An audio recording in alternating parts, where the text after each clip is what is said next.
ओम शांति। 20 अगस्त 2023 की अव्यक्त बाप दादा की रिवाइज मुरली है 7 नवंबर 1995 की।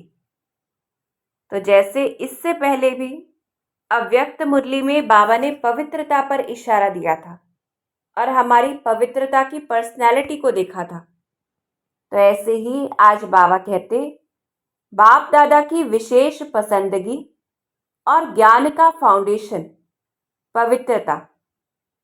आज प्यार के सागर बाप दादा अपने प्यार के स्वरूप बच्चों से मिलने आए हैं। सभी बच्चों के अंदर बाप का प्यार समाया हुआ है। तो किस रूप से है बाबा? प्यार के सागर के रूप से, और वो सागर हमारे अंदर वो प्यार भर रहा है। प्यार सभी बच्चों को दूर से समीप ले आता है।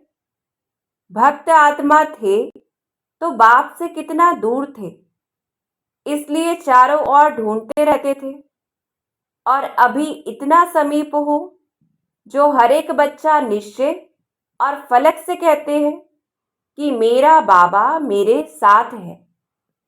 साथ है या ढूंढना पड़ता है, इस तरफ है उस तरफ है, पूछते हैं बाबा। तो कितना समीप हो गया। कोई भी पूछे परमात्मा कहाँ है तो क्या कहेंगे?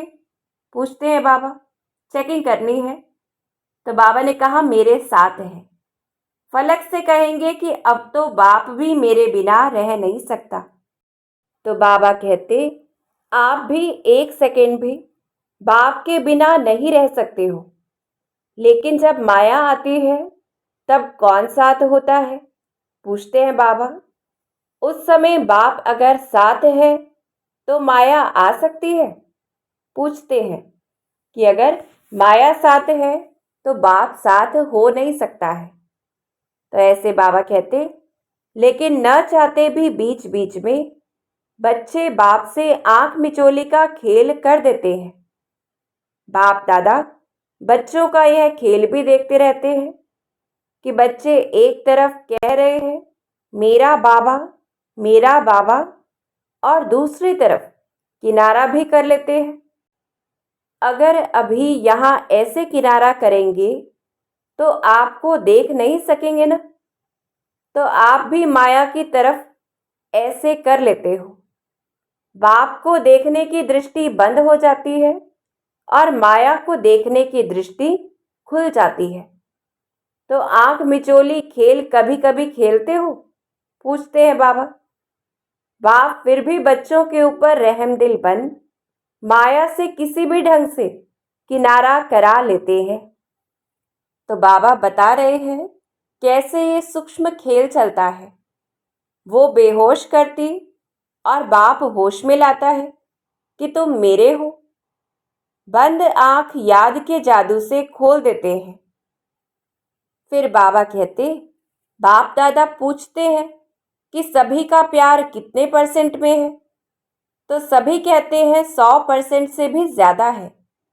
पदम गुणा प्यार है, ऐसा कहते हो ना? अच्छा, जिसका पदम गुणा से कम है, करोड़ है, लाख है, 1000 है, 100 है, वो हाथ उठाओ। तो सभा में कोई ने भी नहीं उठाया। फिर बाबा कहते अच्छा सभी पक्के हैं?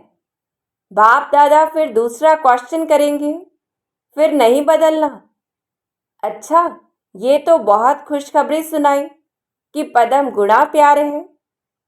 अभी बाप पूछते हैं कि प्यार का सबूत क्या होता है? तो बहुत रमणीक रूप से बाबा हर बात हमें समझाते। तो प्यार का सबूत क्या है? समान बनना। तो समान बने हो? तो सभी ने कहा नहीं बने हैं। फिर पदम गुणा से तो कम हो गया। आप सभी कहेंगे कि अभी संपूर्ण बनने में थोड़ा सा टाइम पड़ा है, इसलिए हो जाएंगे ऐसे? पूछते हैं बाबा। लेकिन अगर प्यार वाला कहता है कि तुम प्यार के पीछे जान कुर्बान कर लो, तो वो जान देने के लिए भी तैयार होते हैं।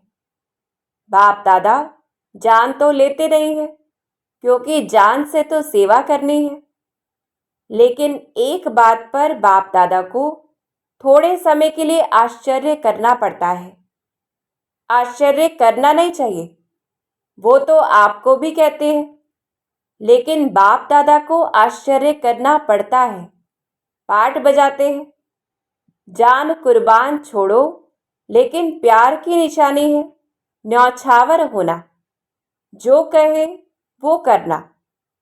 तो बाप सिर्फ एक बात में न्यौछावर होना देखना चाहते हैं। तो देखें कौन सी बातें हैं। बातें अनेक हैं, लेकिन बाप अनेक को नहीं लेते, सिर्फ एक बात में न्यौछावर होना है। उसके लिए हाथ उठा लेते हैं, प्रतिज्ञा भी कर लेते हैं, लेकिन प्रतिज्ञा करने के बाद भी करते रहते हैं। वो क्या है? हर एक स्वयं समझते हैं कि मेरा बार बार बाप से किनारा होने का मूल संस्कार या मूल कमजोरी क्या है। हर एक अपनी मूल कमजोरी को जानते हो ना, तो वो कमजोरी जानते हुए भी न्यौछावर क्यों नहीं करते हो? 63 जन्म की साथी है, इसलिए उससे प्यार है? पूछते हैं बाबा कि वो विशेष कमी जो हमें बाबा से दूर ले जाती है, उसे न्यौछावर करना है बाबा के ऊपर। तो बाबा कहते प्यार का अर्थ ही है जो प्यार वाला पसंद करे वो करना। अगर मानो प्यार करने वाला एक बात कहता है और वो दूसरा कुछ करते हैं, तो क्या हो जाता है? प्यार होता है या झगड़ा होता है? उस समय प्यार कहेंगे कि अच्छी तरह से लाठी उठाकर एक दो को लगाएंगे। तो बाप को क्या पसंद है? बाप दादा कहते हैं कि समान बनने में तो कई बातें हैं। ब्रह्मा बाप की विशेषताएं देखो, और ब्रह्मा बाप समान ही बनना है तो कितनी बड़ी लिस्ट है। उसके लिए भी बाप दादा कहते हैं चलो कोई बात नहीं। तो आज बाबा शॉर्टकट दे रहे हैं, एक दो बात कम है तो भी हर्जा नहीं, लेकिन जो मूल फाउंडेशन है, जो ब्रह्मा बाप व ज्ञान का आधार है, वो क्या है? तो बाबा अलग अलग रूप से हमें एक मुख्य धारणा की ओर ले जा रहे हैं। ब्रह्मा बाबा शिव बाप की विशेष पसंदगी क्या है? तो क्या कहा? पवित्रता, अंतर्मुखता, निश्चय बुद्धि, सच्चाई, सफाई। ये सभी बच्चों ने कहा। तो बाबा ने कहा वास्तव में फाउंडेशन है पवित्रता, लेकिन पवित्रता की परिभाषा बहुत गूढ़ है। पवित्रता जहाँ होगी वहाँ निश्चय, सच्चाई, सफाई ये सब आ जाता है। लेकिन बाप दादा देखते हैं कि पवित्रता की गुह्य भाषा, पवित्रता का गुह्य रहस्य अभी बुद्धि में पूरा स्पष्ट नहीं है। तो जैसे बाबा ने पिछली अव्यक्त मुरली में भी पक्का कराया, ऐसे ही बाबा कहते व्यर्थ संकल्प चलना या चलाना अपने अंदर भी चलता है और दूसरों को भी चलाने के निमित्त बनते हैं। तो व्यर्थ संकल्प क्या ये पवित्रता है? पूछते हैं बाबा। तो फिर संकल्प की पवित्रता का रहस्य सभी को प्रैक्टिकल में लाना चाहिए ना। वैसे देखा जाए तो पांचों ही विकार, चाहे काम हो चाहे मोह हो, सबसे नंबर 1 है काम और लास्ट में है मोह। लेकिन कोई भी विकार जब आता है तो पहले संकल्प में आता है। व्यर्थ संकल्प क्रोध भी पैदा करता है, तो काम अर्थात व्यर्थ दृष्टि, किसी आत्मा के प्रति अगर व्यर्थ दृष्टि भी जाती है तो उस समय पवित्रता नहीं मानी जाएगी। तो यह व्यर्थ संकल्प बाप के प्यार के पीछे न्यौछावर क्यों नहीं करते हो? कर सकते हो? पूछते हैं बाबा। तो सभी ने कहा हाँ जी। तो बाबा ने कहा हाँ जी कहना बहुत सहज है, लेकिन बाप दादा के पास तो सबका चार्ट रहता है ना। अभी तक 5 ही विकारों के व्यर्थ संकल्प मेजॉरिटी के चलते हैं। फिर चाहे कोई भी विकार हो। ये क्यों, ये क्या, ऐसा होना नहीं चाहिए, ऐसा होना नहीं चाहिए, यह कॉमन बात बाप दादा सुनाते हैं कि ज्ञानी आत्माओं में या तो अपने गुण का, अपनी विशेषता का अभिमान आता है, या तो जितना आगे बढ़ते हैं उतना अपनी किसी भी बात में कमी को देख करके, कमी अपने पुरुषार्थ की नहीं लेकिन नाम में, मान में, शान में, पूछने में, आगे आने में, सेंटर इंचार्ज बनने में, सेवा में, विशेष पाठ देने में, ये कमी, ये व्यर्थ संकल्प भी विशेष ज्ञानी आत्माओं के लिए बहुत नुकसान करता है। और आजकल ये दो ही विशेष व्यर्थ संकल्प का आधार है। तो बाबा ने क्या अंडरलाइन कराया कि अपने किसी विशेषता का अभिमान है या फिर नाम मान शान के पीछे जाते हैं तो उस कारण व्यर्थ में चले जाते हैं। तो बाबा होमवर्क देते कि आप जब सेवा पर जाओ तो एक दिन की दिनचर्या नोट करना और चेक करना कि एक दिन में इन दोनों में से चाहे अभिमान या दूसरे शब्दों में कहो अपमान, मेरे को कम क्यों, मेरा भी ये पद होना चाहिए, मेरे को भी आगे करना चाहिए, तो ये अपमान समझते हो ना। तो ये दो बातें, अभिमान और अपमान, यही दो आजकल व्यर्थ संकल्पों का कारण है। तो बाबा कहते इन दोनों को अगर न्यौछावर कर दिया तो बाप समान बनना कोई मुश्किल नहीं है। तो क्या न्यौछावर करने की शक्ति है, पूछते हैं बाबा। सभी ने कहा हाँ। फिर बाबा कहते अच्छा कितने समय में? अभी आज नवंबर है ना, नया साल आएगा तो 2 मास हो जाएगा ना, कि ये तो मुरली नवंबर में चली। तो बाबा हमें टारगेट दे रहे हैं कि नए साल में वैसे भी नया खाता रखा जाता है, तो हर एक, चाहे टीचर, चाहे विद्यार्थी है, चाहे महारथी है, चाहे प्यादा है, ऐसे नहीं कि ये तो महारथियों के लिए है, हम तो हैं ही छोटे। राज्य भाग्य लेने के टाइम तो कोई नहीं कहेगा कि मैं छोटा हूँ, उस समय तो कहेंगे कि सेकंड नारायण मुझे ही बना दो। तो हर एक को सिर्फ 2 शब्द अपना समाचार देना है और उस पोस्ट के ऊपर विशेष ये लिखना, अवस्था का पोता मेल, तो वो पोस्ट अलग हो जाएगी।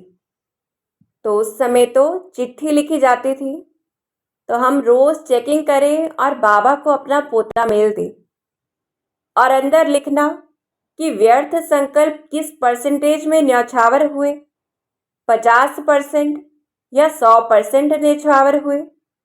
बस एक लाइन लिखना, लंबा चौड़ा नहीं लिखना।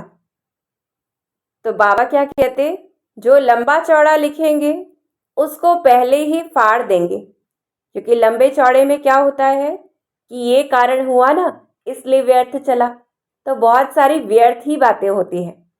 इसलिए बाबा कहते तो तैयार हो, जोर से बोलो हाँ जी या ना जी। तो हम भी सभी कहें हाँ जी बाबा। जो समझते हैं कि इसमें हिम्मत चाहिए, टाइम भी चाहिए, तो अभी से हाथ उठा लो, तो आपको पहले से ही छुट्टी है।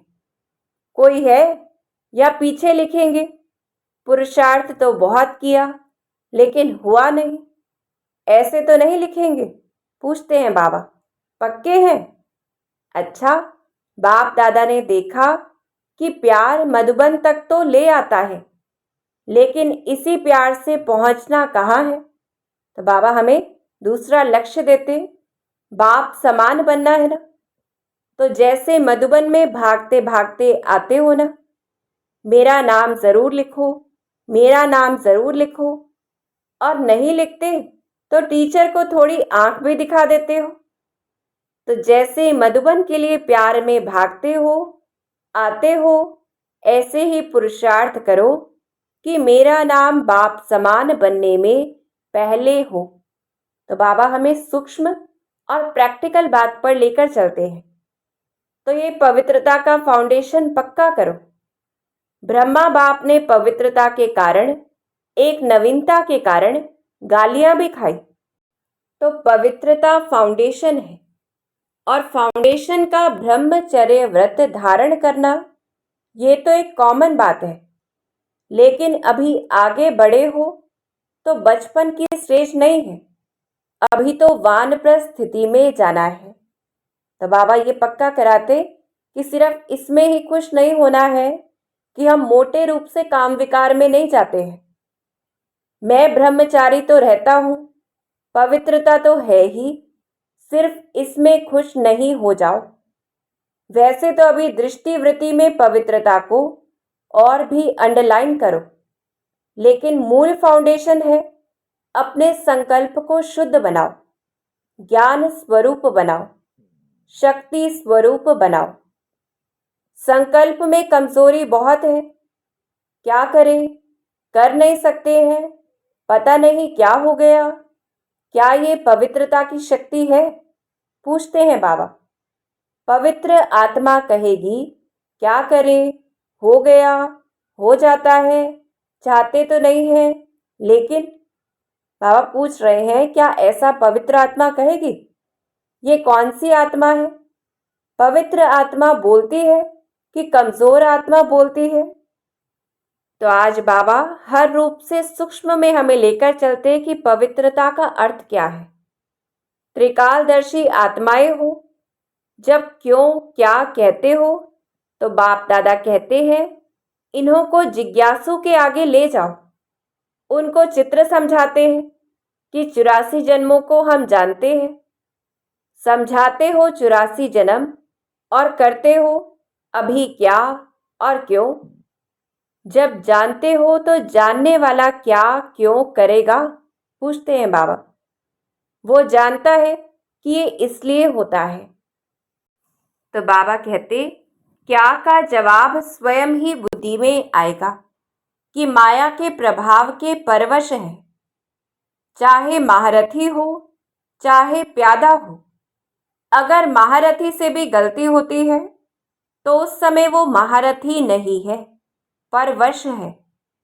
तो परवश वाला कहाँ भी लहर में लहरा जाता है, लेकिन आप उस रूप में देखते हो कि ये महारथी होकर कर रहा है, उस समय महारथी नहीं, परवश है। तो बाबा अटेंशन खिंचवाते कि हमें किसी को भी देखना नहीं है, क्योंकि हर कोई पुरुषार्थी है। समझा नए साल में क्या करना है? व्यर्थ के समाप्ति का नया खाता। ठीक है, पक्का कि कोई ना कोई कारण बताएंगे? तो बाबा रमणीक रूप से, क्योंकि वो तो हमारा बाप है, सब कुछ जानता है, तो बाबा कहते अगर कारण होगा तो कोई नया प्लान बताएंगे। अभी नहीं बताएंगे, अभी बताएंगे तो आप कोई रीज़न निकाल लेंगे। तो बाबा ने क्या होमवर्क दिया? कारण नहीं, निवारण। समस्या स्वरूप नहीं, समाधान स्वरूप। अभी प्रकृति भी थक गई है, प्रकृति की भी ताकत सारी खत्म हो गई है। तो प्रकृति भी आप प्रकृति प्रति आत्माओं को अर्जी कर रही है कि अभी जल्दी करो, अभी देरी नहीं करो।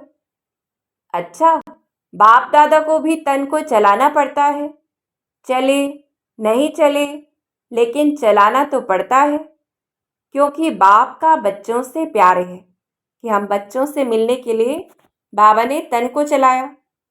तो इतने प्यार वाली आत्माएं आवे और बाप रूह रिहान नहीं करे तो कैसे होगा?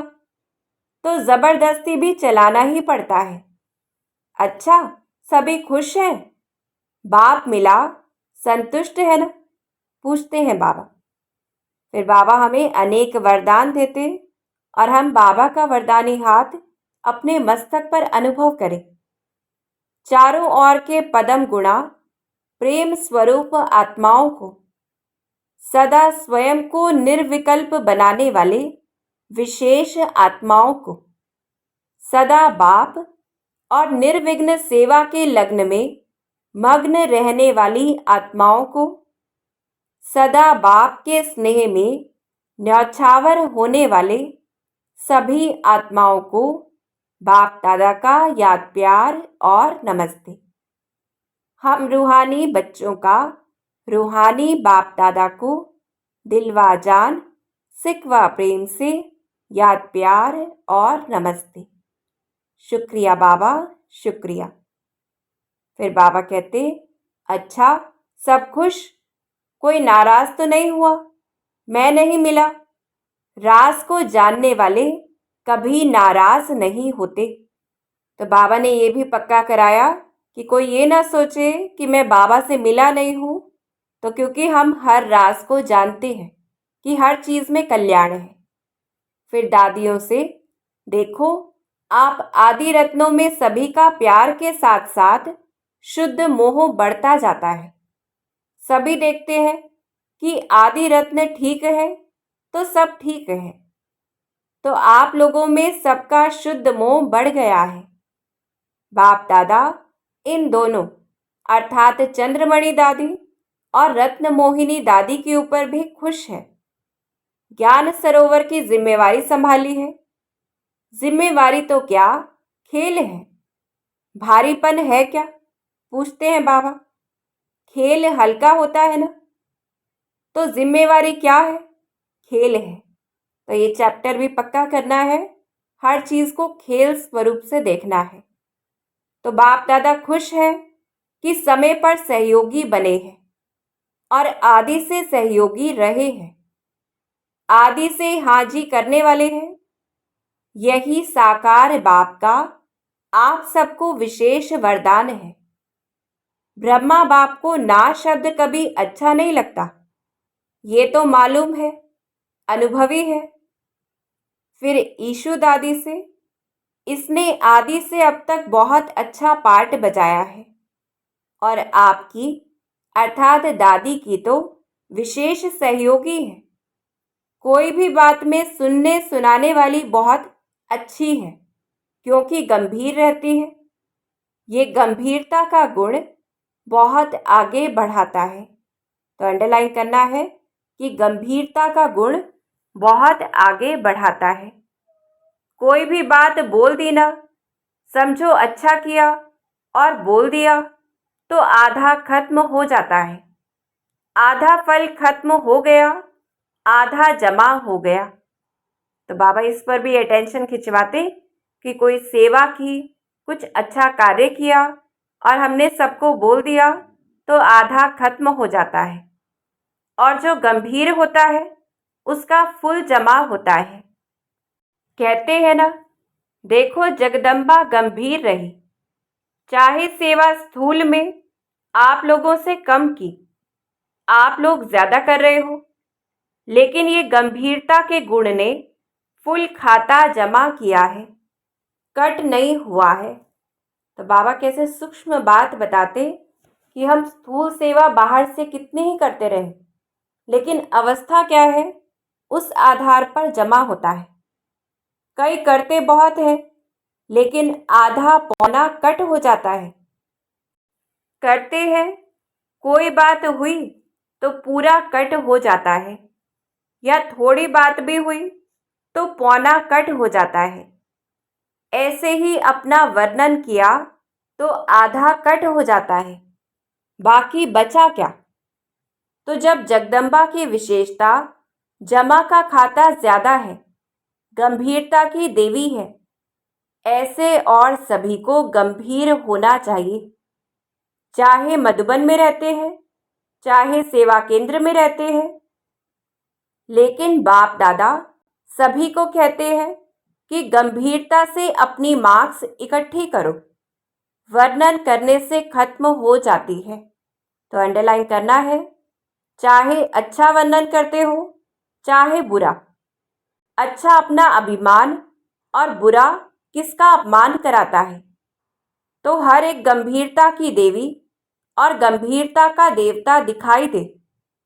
अभी गंभीरता की बहुत बहुत आवश्यकता है। अभी बोलने की आदत बहुत हो गई है क्योंकि भाषण करते हैं ना, तो जो भी आएगा वो बोल देंगे, लेकिन प्रभाव जितना गंभीरता का पड़ता है इतना वाणी का नहीं पड़ता। अच्छा, फिर बाबा ने हमें वरदान दिया है, तो बाबा का वरदानी हाथ अपने मस्तक पे देखें। रूहानी गुलाब बन, चारों ओर रूहानियत की खुशबू फैलाने वाले आकर्षण मूर्त भव। कैसे बनेंगे आकर्षण मूर्त? रूहानी गुलाब बनके। सदा स्मृति रहे कि हम भगवान के बगीचे के रूहानी गुलाब हैं। तो कैसा होता है रूहानी गुलाब? रूहानी गुलाब अर्थात कभी भी रूहानियत से दूर होने वाले नहीं। जैसे फूलों में खुशबू समाई हुई होती है, ऐसे आप सब में रूहानियत की खुशबू ऐसे समाई हुई हो जो ऑटोमेटिक चारों ओर फैलती रहे और सबको अपनी ओर आकर्षित करती रहे। अभी आप ऐसा खुशबूदार व आकर्षण मूर्त बनते हो, तब आपके यादगार मंदिर में भी अगरबत्ती आदि से खुशबू करते हैं। तो जैसे हमने दादियों को देखा, उनसे कैसी खुशबू आती थी रूहानियत की, ऐसे हमें बनना है। फिर स्लोगन है, परोपकारी वह है जो स्व परिवर्तन से विश्व परिवर्तन करने के निमित्त बनते हैं। तो हमें क्या करना है? स्व का परिवर्तन करना है, यही पर उपकार है। फिर सूचना है, आज मास का तीसरा रविवार है। सायं 6:30 से 7:30 बजे तक विशेष योग अभ्यास में अनुभव करें कि बाप दादा के मस्तक से शक्तिशाली किरणें निकलकर मेरी भ्रिकुटी पर आ रही है और वही किरणें मेरे द्वारा अपने निजी संस्कारों का परिवर्तन करते हुए संसार परिवर्तन का कार्य कर रही है। तो हम सभी को विशेष इंटरनेशनल योग डे पर ये करना है, क्योंकि जब सभी एक संकल्प में स्थित होंगे तो परिवर्तन सहज होगा। अच्छा, कोई ना कोई होमवर्क करना है हम सभी को। पूरे दिन का अभिमान और अपमान का चार्ट श्री बाबा को हमें देना है। ओम शांति।